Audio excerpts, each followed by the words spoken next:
Well, yeah, I mean, I make the same noises as my dad. I shout, I cry out in pain in anticipation of things hurting, and sometimes it doesn't, like he did. I say the same things as him.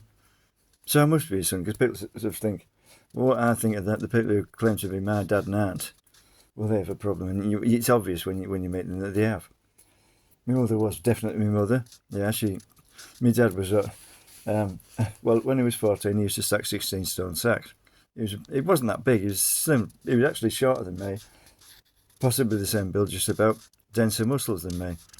And my mother, she was grammar school educated. I don't know what religion that school was, but I went to it, and as far as I know, it was C of E.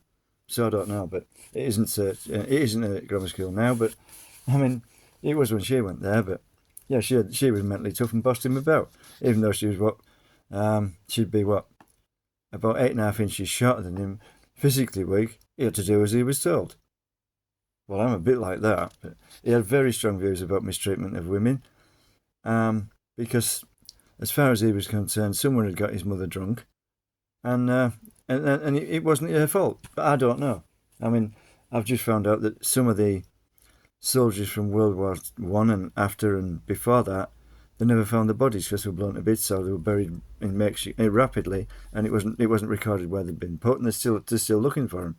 So his dad could have been one, his granddad could have been one, and you know, a lot of his relatives, they don't know who the dads were. The thing is, it could be that they're actually war heroes and not, what would you call them, skeeving, underhand people.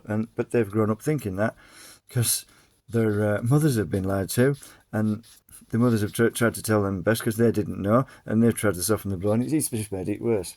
But anyway, that's the way it is. And well, in some cases, originally you could be locked up in a mental institution for having a child out of wedlock. But that is certain illnesses cause that, and that's the thing. They didn't know, and once over, they were seen as cursed by the devil because they didn't understand the disease. So the vicar told them they were cursed by the devil.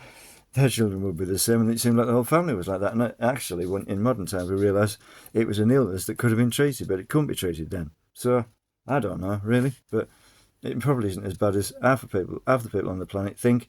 But some people, they're just lazy, they cheat, they don't try, but they end up in trouble, and it's their own fault. It's not that they're weak or anything like that. They're just lazy and cheating and that. And, well, it's their own fault, isn't it? They do end up in trouble, and it's their own fault for I can say. They don't have an illness, they're just lazy.